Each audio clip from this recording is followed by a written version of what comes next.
नमस्कार बच्चों। आज हम आपके सामने व्यावसायिक अध्ययन की दूसरी पुस्तक का तीसरा अध्याय लेकर आए हैं। इस अध्याय में हम व्यवसाय के पर्यावरण की बात करेंगे। पर्यावरण शब्द जो है वो आप सबके लिए नया नहीं होगा। पर्यावरण का अर्थ होता है हमारे आसपास का माहौल या वातावरण। इसी प्रकार जब एक व्यवसाय किसी स्थान, क्षेत्र या समुदाय के बीच अपनी स्थापना करता है, वो वहां अपना व्यवसाय चलाता है, तो उसके आसपास का जो माहौल होता है, उसके जो घटक होते हैं, वो उसका पर्यावरण बनाते हैं। हम कह सकते हैं कि व्यावसायिक पर्यावरण का अर्थ है वो सभी व्यक्ति, संस्थान या अन्य शक्तियां जो एक व्यावसायिक उद्यम से बाहर उसके आसपास हैं, लेकिन वो उस व्यवसाय के परिचालन में महत्वपूर्ण भूमिका निभाते हैं। तो हमारे व्यवसाय या बिजनेस के आसपास आने वाले वो सभी चीजें, व्यक्ति हो चाहे संस्थान हो या अन्य सभी शक्तियां हो, जो मिलकर व्यवसाय के ऊपर अपना प्रभाव डालती हैं, वो व्यवसाय के पर्यावरण का हिस्सा कहलाती हैं। बच्चों, यह अध्याय बहुत ही रोचक व महत्वपूर्ण अध्याय है। आप इसके सभी भागों को ध्यान से देखें, सुने व पढ़ें। आपको मजा भी आएगा, वो काफी कुछ सीखने को भी मिलेगा। व्यवसायिक पर्यावरण में जब आगे बढ़ते हुए अगर इसकी बात करें, तो हम बहुत सरल शब्दों में अगर देखें तो इसका अर्थ हुआ वो सभी चीजें जो एक व्यवसाय पर प्रभाव डालती हैं, लेकिन ये व्यवसाय के बाहर होनी चाहिए। एक व्यवसाय दो तरह की चीजों से प्रभावित होता है। कुछ चीजें व्यवसाय के अंदर की होती हैं, जैसे कर्मचारियों से जुड़े हुए मुद्दे या स्वामियों से जुड़े हुए मुद्दे, उनके निर्णय आदि, ये व्यवसाय के अंदर की बातें हैं। ठीक उसी तरह व्यवसाय के बाहर की भी कुछ चीजें हैं, जैसे कि यदि सरकार मान लीजिए करों में वृद्धि करती है, टैक्स बढ़ाती है, तो वस्तुएं महंगी हो जाएंगी, हो सकता है वो कम बिके। यदि टेक्नोलॉजी यानी तकनीक में सुधार होता है, तो नए नए उत्पाद निकल कर आएंगे, पुराने उत्पाद बेहतर बनेंगे, उनकी गुणवत्ता सुधरेगी, तो हो सकता है वो ज्यादा बिके, व्यवसाय को ज्यादा लाभ प्राप्त हो। यदि देश या उस स्थान की राजनीति में अनिश्चितता है, तो निवेशकों के मन में भय पैदा होता है, तो नए निवेशक उस जगह निवेश नहीं करते, व्यवसाय नहीं करते।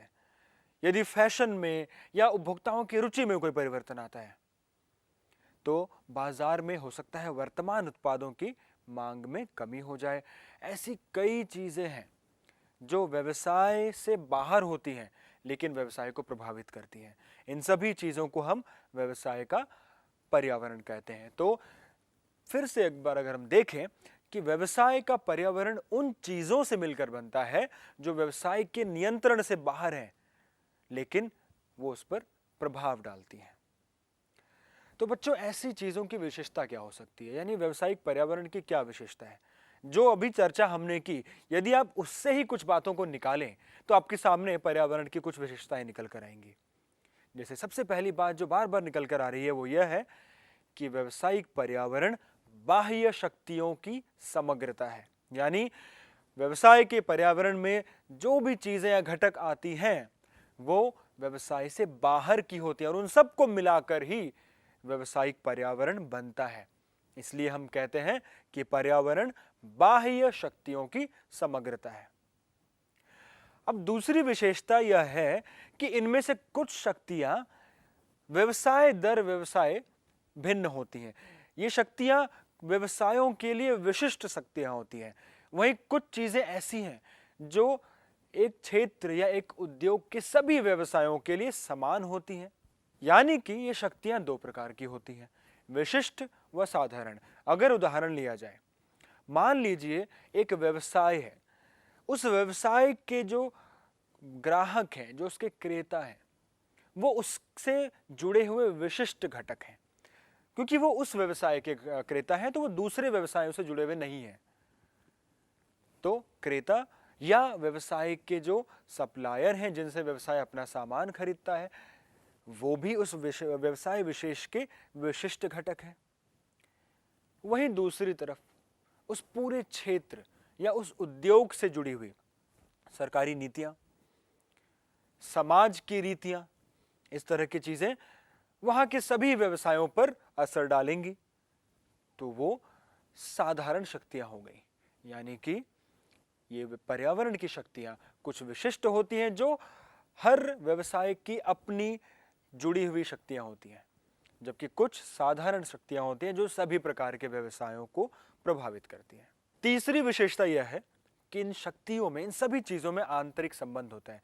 ये सभी चीजें, जितनी भी चीजें पर्यावरण के अंदर आएंगी, वो सब आपस में जुड़ी हुई होती हैं। मान लेते हैं बच्चों कि हमारे समाज में ऐसा परिवर्तन आया जिसके कारण लोग अपने स्वास्थ्य के प्रति बड़े सजग हो गए। लोग स्वास्थ्य के प्रति सजग हुए तो जो स्वास्थ्य से जुड़ी हुई खाने पीने की चीजें हैं जो अच्छे स्वास्थ्य को बढ़ावा देती है, जैसे हेल्थ ड्रिंक्स हो गए, इनकी मांग बढ़ेगी। इनकी मांग बढ़ेगी तो इनको बनाने वाले उद्योगों की बिक्री बढ़ेगी, उनकी आय बढ़ेगी, उसमें काम करने वाले लोगों की आय बढ़ेगी। लोगों की आय बढ़ेगी तो लोग और पैसा खर्च करेंगे, तो अन्य व्यवसायों के उत्पादों की मांग भी बढ़ सकती है। तो एक सामाजिक परिवर्तन आर्थिक रूप से कई उद्योगों या व्यवसायों को प्रभावित कर सकता है। तो ये सभी जो घटक हैं इसी प्रकार से आपस में जुड़े हुए रहते हैं। एक चीज का असर दूसरी चीज को पैदा करता है, उसका असर तीसरी को, और फिर ये आपस में संबंधित होते हैं इस प्रकार। बच्चों, चौथी वो सबसे मुख्य विशेषता पर्यावरण की है इसकी गतिशील प्रकृति। पर्यावरण बड़ा ही गतिशील है, यह कभी भी एक समान नहीं रहता। कल स्थिति कुछ और थी, आज कुछ और होगी, कल कुछ और होगी, हो सकता है अगले कुछ क्षणों में स्थिति बदल जाए। क्या होगा इसका किसी को अनुमान नहीं है। हमारे पर्यावरण में किसी भी प्रकार का परिवर्तन आ सकता है। इसके कई उदाहरण आपके सामने होंगे। सन 2016 में जब भारत सरकार ने डीमोनेटाइजेशन यानी विमुद्रीकरण की नीति को लेकर आई, तो उससे कुछ क्षण पहले तक लोगों को नहीं पता था, व्यवसायों को नहीं पता था कि कितना बड़ा परिवर्तन आगे होने वाला है। इसके कारण सभी व्यवसायों को, लोगों को भी अपने लेन देन की प्रवृत्ति में काफी परिवर्तन करने पड़े। इसके पश्चात 2017 में जब जीएसटी लागू किया गया, तब भी व्यवसायों को अपने अंदर काफी परिवर्तन करने पड़े। हर साल, हर दिन, हर महीने कई बार परिवर्तन होते हैं, तकनीकी परिवर्तन, राजनीतिक परिवर्तन, नीतिगत परिवर्तन। इस वर्ष 2020 में इतनी बड़ी महामारी जो दुनिया में फैली, इसकी भी किसी ने कल्पना नहीं की थी, और इसके कारण पूरा व्यावसायिक परिवेश बदल गया। तो व्यवसाय और उसका वातावरण, पर्यावरण कब बदल जाए हमें नहीं पता, ये बहुत ही गतिशील है। आज कुछ है तो कल कुछ होगा, कोई नई चीज आएगी, कोई पुरानी खत्म हो जाएगी, कोई नई नीति, नई तकनीक, कुछ भी हो जाता है। इसलिए हम कहते हैं कि व्यावसायिक पर्यावरण बहुत ही गतिशील है। और इसी से अगली विशेषता निकल कर आती है, अनिश्चितता। जैसा कि मैंने अभी कहा, कुछ महीनों पहले तक किसी को नहीं पता था कि इतनी बड़ी महामारी होगी जो इतने बड़े स्तर पर व्यवसायों को प्रभावित करेगी। यह पर्यावरण में हुआ एक परिवर्तन है जिसने व्यवसायों को बदल कर रख दिया है। कई व्यवसाय बंद हो गए, कईयों को अपने आप को बहुत ज्यादा बदलना पड़ा। तो पर्यावरण में कल क्या हो जो व्यवसाय को प्रभावित करे, इसको हम अनुमान नहीं लगा सकते, कुछ भी हो सकता है। इसलिए व्यवसायिक पर्यावरण को अनिश्चित माना जाता है। आखिरी विशेषता है जटिलता। अभी हमने कुछ देर पहले बात की कि व्यवसायिक पर्यावरण के घटक आपस में बहुत ज्यादा संबंधित या जुड़े हुए होते हैं। क्योंकि ये सब आपस में इतना जुड़े हुए हैं और इतना ज्यादा ये प्रभावित करते हैं लोगों को, व्यवसायों आदि को, कि इनको समझना, इनके लिए तैयारी कर पाना बहुत ही जटिल कार्य हो जाता है। सभी चीजें आपस में बहुत ज्यादा उलझी जुड़ी हुई है, एक दूसरे में मिश्रित हैं, जिसकी वजह से व्यवसायों को इनको समझना बड़ा मुश्किल जान पड़ता है। इसलिए हम कहते हैं कि व्यावसायिक पर्यावरण बहुत ही जटिल चीज है। ये सारी विशेषताएं हमने पर्यावरण की देखी। इनसे आप इतना तो समझ गए होंगे कि पर्यावरण व्यवसायों को बहुत ज्यादा प्रभावित करता है और पल पल इसका प्रभाव व्यवसाय महसूस करते हैं। ऐसे में पर्यावरण की जानकारी व समझ होना बहुत महत्वपूर्ण हो जाता है। तो आइए अब बात करते हैं कि क्यों जरूरी है व्यावसायिक पर्यावरण को समझना। आप क्यों इसे पढ़ रहे हैं? आप व्यावसायिक अध्ययन के छात्र छात्राएं हैं। यदि आप इस विषय को समझना चाहते हैं, आगे जाकर यदि आप व्यवसाय के क्षेत्र में कुछ करना चाहते हैं, तो आपके लिए भी यह बहुत अनिवार्य होगा कि आप अपने व्यवसाय, अपने उद्योग के पर्यावरण को समझें। पर क्यों जरूरी है इसको समझना?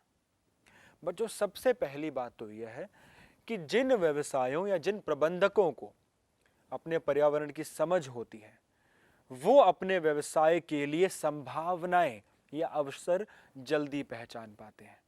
इसीलिए पहला महत्व हमारा यही है कि अवसरों की पहचान। व्यावसायिक पर्यावरण हमें अवसरों की पहचान देता है, और अवसरों की पहचान अगर हम कर पाते हैं तो हम उनका फायदा उठाकर पहल करके एक पहल के लाभ को प्राप्त कर सकते हैं, जिसे हम कॉमन भाषा में फर्स्ट मूवर एडवांटेज कहते हैं। जो किसी अच्छे काम को पहले कर जाए उसे उसका लाभ प्राप्त होता है। इसके भी कई उदाहरण हैं बच्चों।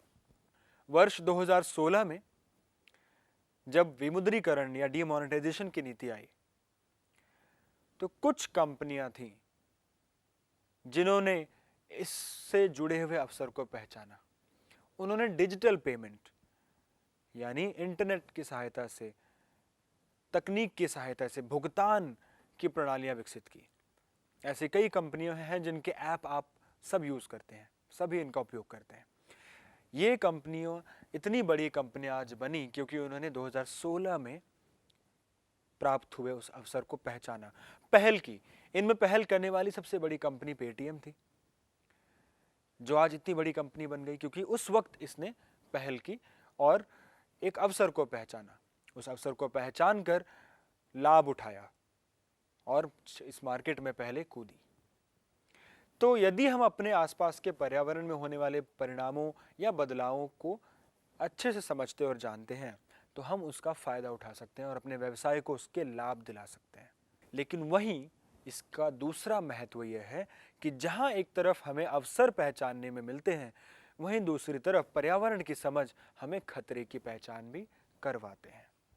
यदि कोई ऐसा परिवर्तन होने वाला है जिसके कारण हमारे व्यवसाय को खतरा है, तो यदि हम निरंतर पर्यावरण को पढ़ रहे हैं, उसको समझ रहे हैं, तो हम उस खतरे को पहले से पहचान जाएंगे और चेतावनी की तरह लेंगे और उसके लिए हम तैयारी कर सकते हैं।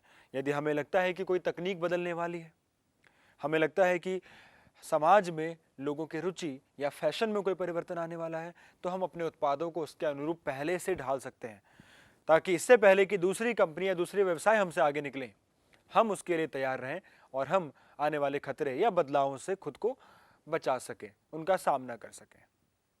तीसरा महत्व, उपयोगी संसाधनों का दोहन। बच्चों, व्यवसाय पर्यावरण से कई साधन प्राप्त करता है। उत्पादन के जितने भी साधन हैं वो हमें अपने पर्यावरण से ही प्राप्त होते हैं। लेकिन हमारे पर्यावरण में, हमारे समाज में किस प्रकार के साधन हैं, किस प्रकार के सुविधाएं हमारे पास उपलब्ध हैं, यदि हम उनको अच्छे से जानते हैं, हम संसाधनों की कमियों को यदि पहचानते हैं, तो हम जो भी संसाधन हमारे पास या हमारे पर्यावरण में हैं उनका सर्वश्रेष्ठ उपयोग कर पाएंगे। हम ये देख पाएंगे कि कौन से संसाधन हमारे पास कम हैं, कौन से ज़्यादा हैं, कौन से कहाँ से प्राप्त होंगे, उनको कैसे प्राप्त किया जाए। समय पर प्राप्ति करके, बेहतर तरीके से उपयोग करके हम अपने संसाधनों का अच्छे तरीके से दोहन कर पाएंगे। इसके लिए हमें इसकी समझ होना जरूरी है कि हमारे पर्यावरण में किस प्रकार के संसाधन हैं। अगला महत्व, तीव्रता से हो रहे परिवर्तनों का सामना करना। बच्चों, हमने विशेषताओं में देखा कि पर्यावरण बहुत ही गतिशील है। दिन प्रतिदिन नए नए बदलाव पर्यावरण में होते हैं, उथल पुथल होती है बाजार में, कई प्रकार के बदलाव हमें देखने को रोजाना मिल जाते हैं। ऐसे में यदि कोई व्यवसाय और उसका प्रबंधन, उसका मैनेजमेंट इन सभी बदलावों से खुद को अपडेटेड रखता है, खुद को इनसे अवगत रखता है, तो उन्हें इसमें बड़ी सहायता मिलेगी कि कल को कुछ भी परिवर्तन यदि होता है तो वो खुद को, अपने व्यवसाय को उसके लिए तैयार रख सकते हैं। यदि हमें पता है कि कोई तकनीक बदलने वाली है तो हम उसके लिए तैयारी करेंगे। यदि हमें लगता है कि उपभोक्ताओं के रुचि या फैशन में कोई परिवर्तन आने वाला है या कुछ ऐसा हो सकता है जिससे हमारे वस्तु की मांग पर असर पड़े, हम उसके लिए पहले से तैयारी कर सकते हैं। तो हम इन निरंतर बदलते पर्यावरण के घटकों से खुद को तैयार कर सकते हैं, ताकि हमें एक शौक, एक अचानक किसी चीज को झेलना ना पड़े, एक शौक ना लगे हमें। चौथा महत्व है नियोजन व नीति निर्धारण में सहायता। बच्चों, जब इतने सारे महत्व हमने देखे कि हमें अवसरों का पता लगता है, हमें चेतावनियों का पता लगता है, हम संसाधनों को ठीक से समझ पाते हैं, हम बदलावों को ठीक से समझ पाते हैं। तो जब एक प्रबंधन या मैनेजमेंट इन सब चीज़ों को समझेगा तो उसका जो काम है, मैनेजमेंट का काम है डिसीजन लेना, निर्णय लेना, नीतियाँ बनाना, नियोजन बनाना, तो उस मैनेजमेंट को उस काम में सहायता मिलेगी, क्योंकि कोई भी नियोजन या नीति बनाते वक्त इन सभी बातों पर ध्यान देना जरूरी होता है। तो इन सभी बातों का ज्ञान प्रबंधक को या प्रबंधकों को सहायता देगा कि वो उचित नीतियां बनाएं, उचित नियोजन करें। तो हम कह सकते हैं कि पर्यावरण एक दिशा निर्देश प्रदान करता है। मान लीजिए हमें दिखता है कि हमारे उद्योग में नई फर्में बाजार में प्रवेश कर रही हैं, तो यदि हम इसको भांप जाएं कि नई नई फर्में आ रही हैं, तो हम समझेंगे कि प्रतियोगिता बढ़ने वाली है। यदि प्रतियोगिता बढ़ने वाली है तो अब प्रबंधन को नीतियां बनानी पड़ेंगी, रणनीतियां बनानी पड़ेंगी। बढ़ती प्रतियोगिता या बढ़ने वाली प्रतियोगिता से निपटने की कैसे कोई स्कीम चलाई जाए, कोई डिस्काउंट दिया जाए या अपनी वस्तु की गुणवत्ता को सुधारा जाए, क्या किया जाए कि हम आने वाली इस प्रतियोगिता से निपट सकें। बच्चों, अगला महत्व है निष्पादन में सुधार। निष्पादन अर्थात परफॉर्मेंस, यानी एक व्यवसाय किस प्रकार अपना काम कर रहा है, उसके वित्तीय परिणाम व उससे जुड़े हुई बाकी चीजें किस प्रकार की आ रही हैं। अब यह तो आप समझ ही गए होंगे कि पर्यावरण को समझने के बहुत से लाभ हैं, और सबसे महत्वपूर्ण यह है कि व्यवसाय को, उसके प्रबंधन को नीतियों के निर्धारण में सहायता मिलती है, अच्छे नियोजन करने में सहायता मिलती है। तो यदि एक व्यवसाय व उसका मैनेजमेंट यानी प्रबंधन अच्छी नीतियां बनाता है, अच्छे नियोजन बनाता है और उसका अच्छे से क्रियान्वयन करता है, तो उससे उसका निष्पादन यानी परफॉर्मेंस भी सुधरेगा, बेहतर होगा, वो अच्छा व्यवसाय करेगी, अच्छा लाभ कमा सकती है। तो बच्चों, इन चीजों को पढ़कर हमें ये पता लगा कि व्यवसाय के लिए कितना अनिवार्य है उसके पर्यावरण को समझना। अब आइए हम भी पर्यावरण को थोड़ा समझते हैं। अभी तक तो हमने यह देखा कि पर्यावरण को समझना अनिवार्य है, लेकिन पर्यावरण है क्या, पर्यावरण के घटक क्या हैं? तो बच्चों, पर्यावरण के घटक या आयाम मुख्यतः 5 वर्गों में बांटे गए हैं: सामाजिक पर्यावरण, राजनीतिक पर्यावरण, आर्थिक पर्यावरण, तकनीकी पर्यावरण व कानूनी पर्यावरण। ये 5 प्रकार के पर्यावरण हैं। एक एक करके हम इनको देखते हैं कि इनका क्या अभिप्राय है। बच्चों, सबसे पहला आयाम या घटक है आर्थिक पर्यावरण। आर्थिक पर्यावरण का अर्थ है कि किसी भी जगह, स्थान, देश, राष्ट्र आदि की अर्थव्यवस्था में होने वाले वो सभी परिवर्तन जो एक व्यवसाय को प्रभावित कर सकते हैं। अर्थव्यवस्था से जुड़ी हुई वो सभी चीजें, चाहे वो बैंकों के ब्याज दर हो, अर्थव्यवस्था की महंगाई दर हो, आर्थिक नीतियां हो, अर्थव्यवस्था की प्रकृति हो, लोगों का आय स्तर हो, ऐसी कई सारी चीजें एक अर्थव्यवस्था में होती हैं जो व्यवसाय को प्रभावित करती हैं। इन चीजों को हम उस व्यवसाय का आर्थिक पर्यावरण कहते हैं। उदाहरण के लिए, यदि बाजार में बैंकों की ऋण दरें कम हो जाएं, खास करके लंबी अवधि के ऋण की दरें यदि कम हो जाएं, तो इसका फायदा ऑटोमोबाइल निर्माताओं को मिल सकता है, क्योंकि यदि ऋणों की दरें कम होंगी तो उपभोक्ताओं के लिए घर या कार आदि खरीदने के लिए ऋण लेना आसान हो जाएगा। इससे कार निर्माताओं को या जो कंस्ट्रक्शन की या भवन निर्माण कंपनियां हैं उनको फायदा पहुंचेगा।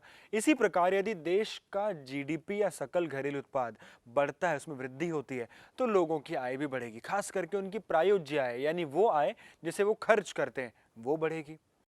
जब लोग ज्यादा खर्च करेंगे तो वस्तुओं या उत्पादों की मांग में भी वृद्धि होगी। तो ऐसे कई चर हैं, कई चीजें हैं अर्थव्यवस्था की जो अर्थव्यवस्था में, पूरी अर्थव्यवस्था के साथ साथ व्यवसायों पर भी प्रभाव डालती हैं।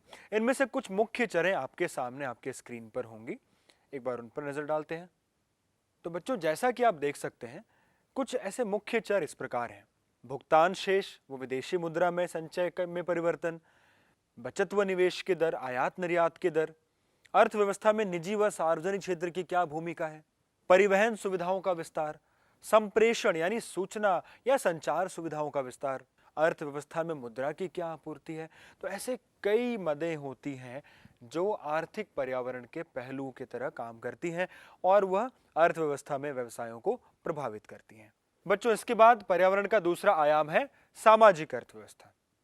सामाजिक अर्थव्यवस्था में समाज के विभिन्न पहलू, चाहे वो समाज के रीति रिवाज हो, समाज में किस प्रकार के लोग हैं, किन धर्मों, किन जातियों, किस तरह की सोच, किस तरह की शिक्षा के स्तर के लोग हैं, किस तरह के त्योहार मनाए जाते हैं, लोगों की सोच क्या है, लोगों के दिनचर्या में क्या परिवर्तन आ रहा है, इस तरह की चीजें समाज या सामाजिक पर्यावरण का हिस्सा होते हैं जो कि व्यवसाय पर भी असर डालते हैं। उदाहरण के लिए स्वास्थ्य व फिटनेस आज बड़ी संख्या में शहरी लोगों में लोकप्रिय हो रहे हैं। इसके कारण जैविक खाद्य पदार्थ, डाइट पेय पदार्थ, जिम, मिनरल वाटर, इस तरह की कई उत्पाद या सेवाएं हैं जिनकी मांग बढ़ गई है और ऐसे कई व्यवसायों का काम, उनका लाभ भी बढ़ गया है। तो सामाजिक पर्यावरण की मदों में आने वाली मुख्य मदें हमने देखी, आप इसे अपने स्क्रीन पर भी देख सकते हैं। इनमें त्योहार, शिक्षा स्तर, महिलाओं की स्थिति, स्वास्थ्य की स्थिति, ऐसे कई मुख्य पहलू आपके सामने इसमें आपको नजर आएंगे। तो समाज के वो पहलू जो समाज के साथ साथ व्यवसायों पर प्रभाव डालें, वो सामाजिक पर्यावरण कहलाते हैं। बच्चों, तीसरा आयाम है प्रौद्योगिकीय पर्यावरण। प्रौद्योगिकीय पर्यावरण का अर्थ है विज्ञान व तकनीक में होने वाले परिवर्तन व उनसे जुड़े पहलू। वैज्ञानिक नवीनता, नई खोजें, नई तकनीक का आना, तकनीक में सुधार होना, इस तरह की चीजें प्रौद्योगिकी पर्यावरण का हिस्सा बनती हैं। चौथा पर्यावरण है राजनैतिक पर्यावरण। बच्चों, राजनैतिक पर्यावरण में देश में किस प्रकार की राजनीतिक पार्टियां हैं, किस प्रकार की सरकार है, किस प्रकार का राजनीतिक तंत्र है। जैसे भारत में लोकतंत्र है, तो किस प्रकार का तंत्र है, यहाँ निर्णय किस प्रकार के लिए जाते हैं सरकार द्वारा, सरकारी नीतियां क्या हैं, सरकार व्यवसायों के लिए क्या कर रही है, किस प्रकार की नीतियां बना रही है, ये सभी चीजें संविधान से जुड़ी हुई चीजें, संविधान में किस प्रकार के एक राजनीतिक तंत्र को बनाया गया है, ये सभी चीजें राजनीतिक पर्यावरण का हिस्सा है। यदि किसी देश के राजनीतिक पर्यावरण में मान लीजिए अस्थिरता पाई जाती है, बार बार वहां सरकारें बदलती हैं, हर सरकार आती है तो पिछली सरकार की नीतियों को बदल देती है, नई नीतियां लाती है, तो इससे क्या होगा, जो निवेशक हैं, चाहे वो देशी निवेशक हो या बाहर से आने वाले विदेशी निवेशक, उनके मन में हमारे देश के प्रति अच्छी भावना नहीं होगी, वो निवेश नहीं करेंगे। इसी प्रकार अन्य जो पहलू हैं, जो सरकार के फैसलों, उनकी नीतियों से जुड़े हुए पहलू हैं, वो सभी व्यवसायों पर, उनके निष्पादन पर असर डालती हैं। इसलिए राजनीतिक पर्यावरण भी एक महत्वपूर्ण पर्यावरण माना जाता है। इसके अंदर भी आने वाले कुछ मुख्य बिंदु आपके स्क्रीन पर सामने आएंगे। इनमें यदि आप देखें तो वही बातें हैं जैसे कि देश का संविधान, राजनीतिक प्रणाली, दलों की प्रकृति व प्रकार, नेतृत्व किस प्रकार का है, राजनेताओं की नैतिकता किस प्रकार की है, सरकारी एजेंसियां किस प्रकार अपना कार्य कर रही हैं, ऐसे कई पहलू आपके सामने हैं। ये सभी पहलू देश की राजनीति व सरकार से जुड़े हुए हैं जो कि व्यवसाय पर असर डालते हैं। बच्चों, आखिरी आयाम है विधिक या कानूनी पर्यावरण। इसमें कुछ मुख्य चीजें आती हैं जिन्हें आप ध्यान से देखिए। सबसे पहला, सरकार द्वारा पारित किए गए विभिन्न विधेयक। जैसे 2017 में सरकार ने जीएसटी का विधेयक पारित किया। ऐसे कोई भी विधेयक या कानून कानूनी पर्यावरण का हिस्सा है। यदि सरकार या सरकारी अधिकारियों द्वारा कोई आदेश जारी किए गए, जैसे सरकार ने प्लास्टिक पर बैन किया, सिगरेट तंबाकू को बैन किया, प्रतिबंध लगाया, तो ऐसी चीजें, इस तरह के आदेश भी इसका हिस्सा है। न्यायालयों के फैसले, यदि कोर्ट या न्यायालय किसी विषय पर अपना फैसला सुनाते हैं तो उनके फैसले भी कानूनी पर्यावरण का हिस्सा माने जाते हैं। वह इसके अलावा केंद्र, राज्य व स्थानीय स्तर पर नियुक्त किए गए विभिन्न कमीशन व एजेंसियां यदि कोई निर्णय अपना सुनाती हैं तो वो भी विधिक या कानूनी पर्यावरण का हिस्सा माने जाएंगे। इनमें से कोई भी चीज व्यवसाय को प्रभावित कर सकती है। तो विधिक पर्यावरण के अंदर कानून या विधेयक, सरकारी आदेश, न्यायालयों के फैसले, स्थानीय, राजनीतिक या राज्य स्तर पर बनाए गए कमीशन आदि के निर्णय शामिल होते हैं। तो बच्चों, ये हमारे व्यावसायिक पर्यावरण के 5 मुख्य घटक थे। आज हमने पर्यावरण के महत्व को समझा, उसकी विशेषताओं को जाना व इन 5 घटकों के बारे में समझा। ये 5 घटक आप अच्छे से पढ़ें, चाहे वो सामाजिक हो, जो समाज के पहलुओं की बात करते हैं, जैसे कि कौन सा त्योहार है, लोगों की क्या सोच है, लोगों का शैक्षणिक स्तर क्या है, चाहे वो आर्थिक पहलुओं की बात हो कि देश में ब्याज दरें क्या है, महंगाई दर क्या है, आय का स्तर क्या है, चाहे वो तकनीक में होने वाले परिवर्तनों आदि की बात हो तो जो तकनीकी पर्यावरण बन जाते हैं, चाहे वो राजनीति में होने वाले परिवर्तन है या कानूनी सुधार या कानूनी परिवर्तन है, ये पांचों आयाम मिलकर व्यवसाय के पर्यावरण का निर्माण करते हैं। अगले भाग में हम भारत की अर्थव्यवस्था में पिछले कुछ समय में आए परिवर्तनों पर संक्षिप्त में चर्चा करेंगे। वह देखेंगे कि किस प्रकार पर्यावरण में हुए परिवर्तनों ने भारत में व्यवसायों को प्रभावित किया है। आज के भाग में इतना ही। धन्यवाद।